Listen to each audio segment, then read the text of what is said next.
As you all know, I'm sure, we are on the verge of a halving, and this is the fourth halving. So before I go into the questions for this sequence, I'm going to talk a bit about the halving and my experience of it over the last, I guess it's almost 12 years now that I've been involved with Bitcoin and monitoring and paying attention to this stuff. So the halving is a regularly scheduled event that happens on every 210,000 blocks of the Bitcoin blockchain. Every 210,000 blocks, something changes. And what changes is the block subsidy, which is part of the reward that miners earn by mining a block of Bitcoin.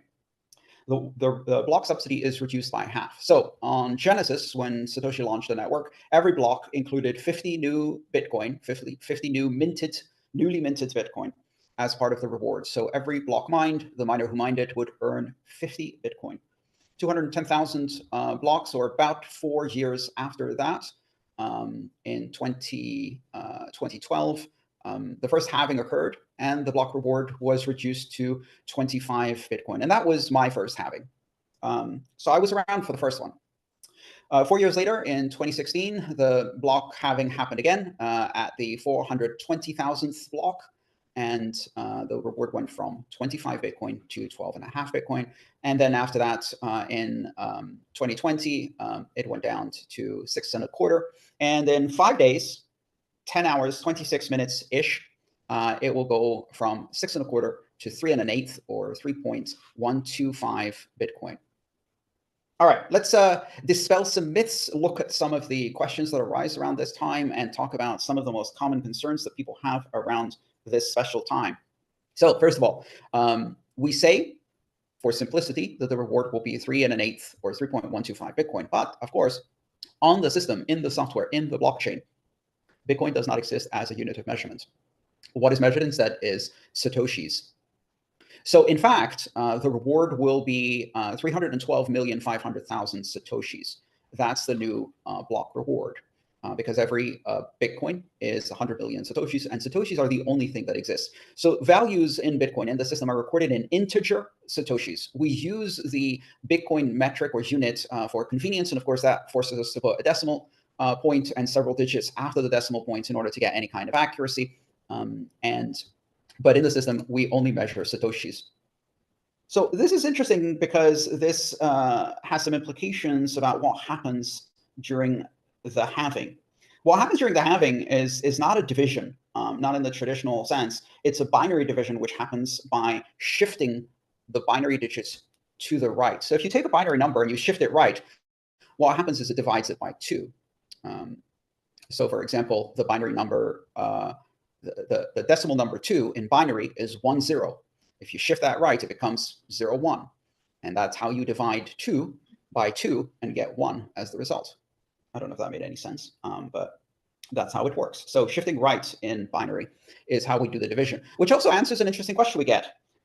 Queen Doubleopolis asks, by 2048, it looks like the reward may get down to fractions of a Satoshi. Does it just round up or round down to the fullest Satoshi? So fractions of a Satoshi do not exist. Satoshi is always recorded as an integer. The only place where we do have less than a Satoshi, we go down to millisatoshi, is the Lightning Network. And in that case, in fact, it is rounded up when it hits the blockchain to integer Satoshi. So what happens when you take the binary number 1, which is the smallest integer 1 Satoshi reward, at some point, and it's actually going to be in the year 2142 approximately. What happens when you shift that right by 1 position? It becomes 0. That's all that happens. Now, in binary arithmetic, actually, it doesn't become 0. And here's an interesting bit of historic trivia from the Bitcoin system. Because Satoshi wrote this equation to simply shift right, what happens is after 64 halvings, the number shifts right, and it goes from 1 Satoshi.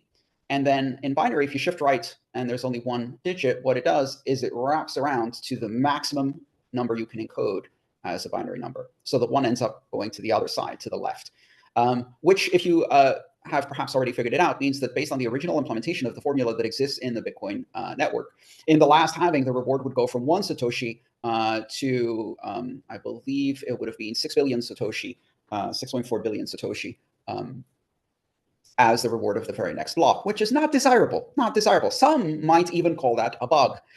So that, in fact, someone noticed this and a patch was made to Bitcoin Core and has been replicated in every other client that has implemented this formula to make sure that that doesn't happen. So the last halving will take us from 1 Satoshi to 0 Satoshi reward. That's it. It's as simple as that, right? So we only count in integers. There will not be fractions of Satoshi recorded. Now, another strange thing happens during the halving, and that is a flurry of speculation, especially among media that is not Bitcoin savvy, about what the impact of the halving will be on the price, on the health of the network, et cetera, et cetera.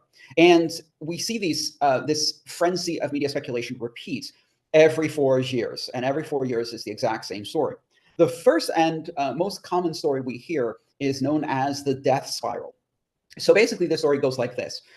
When the halving happens and the reward per block is reduced by half, miners will find that they are suddenly unprofitable based on the current price of Bitcoin and the amount of energy they use to mine and the current difficulty. All of those are parameters that go into whether they're profitable or not. When they discover they're unprofitable, they're going to go, oh, well, that was fun. I guess 14 years is enough.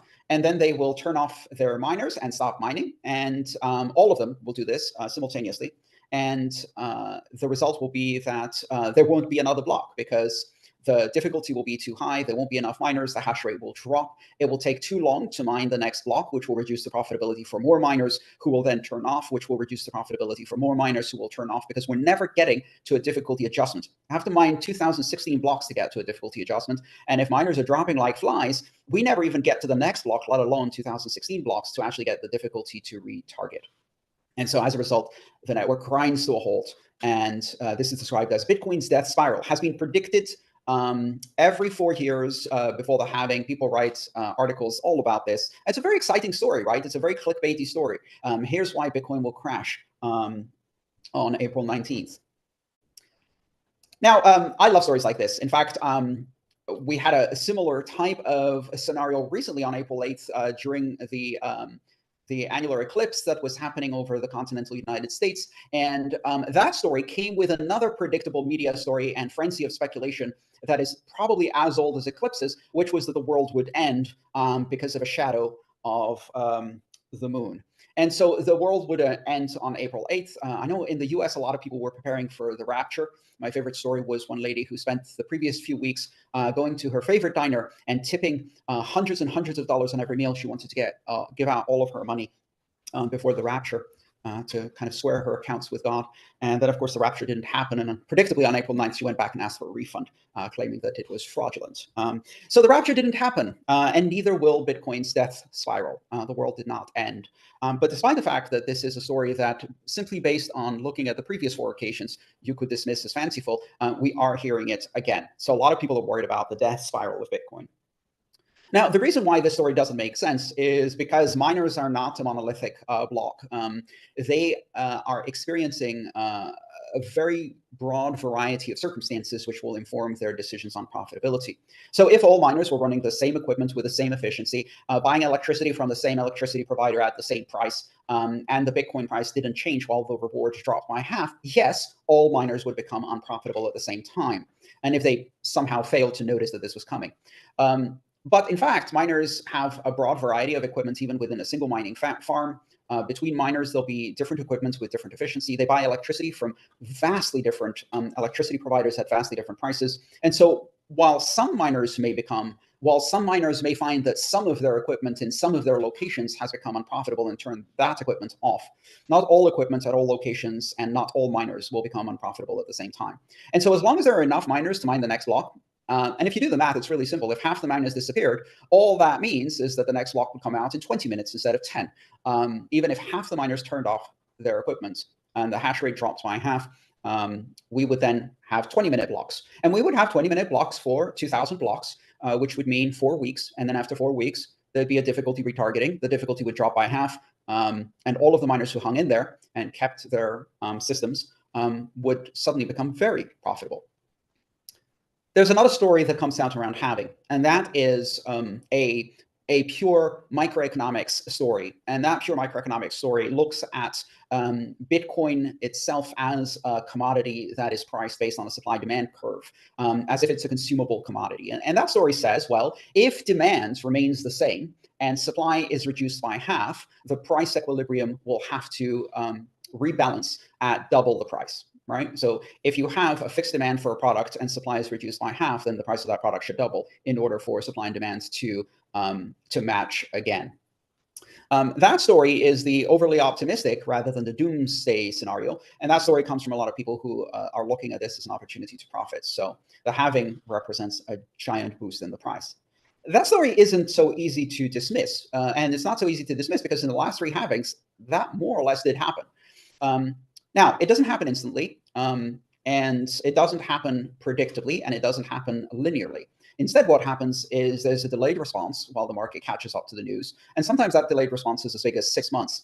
The supply crunch certainly puts a lot of pressure, but in many cases, all that does is suppress demand. And people are waiting. They will wait to see what's going to happen with the price. And then gradually it goes up, and usually it overshoots. So instead of doubling, it usually goes a bit higher than that. Now, that's what happened in the past. Will that happen this time?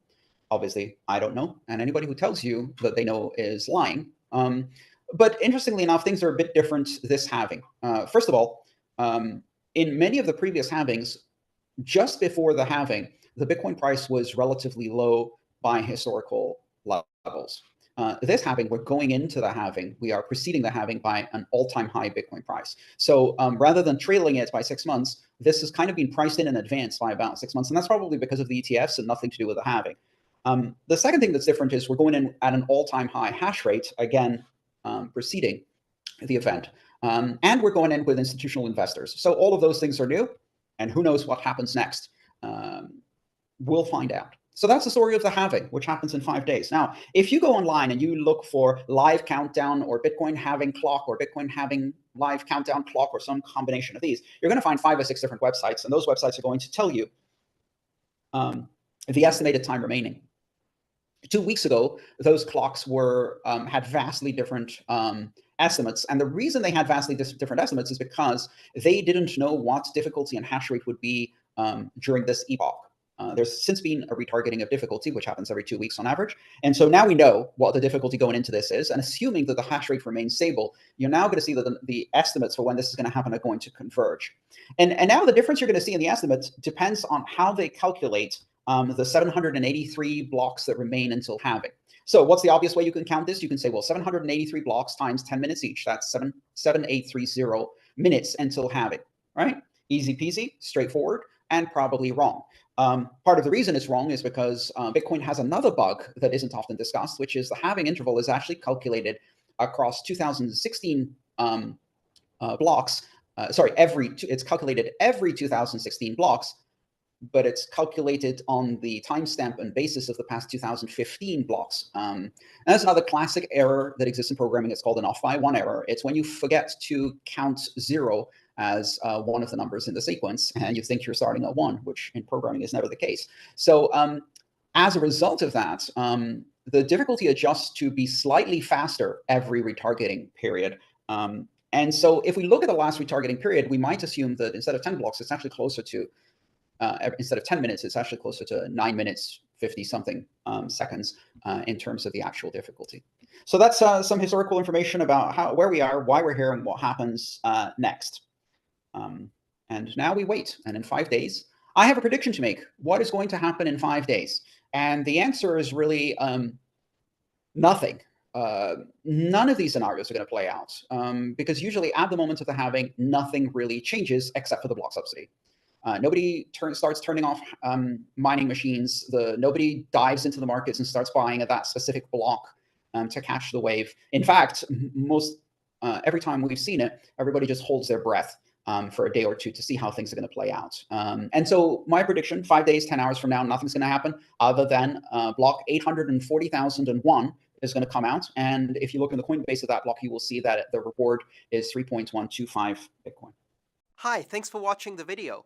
I'm Andreas Antonopoulos. I'm the author of Mastering Bitcoin, Mastering Ethereum, and the Internet of Money series. If you'd like to support my mission of bringing education about Bitcoin and open blockchains to as many people as possible under open, free Creative Commons licenses, please consider subscribing to my channel and supporting me on patreon.com/AANTONOP. Thank you.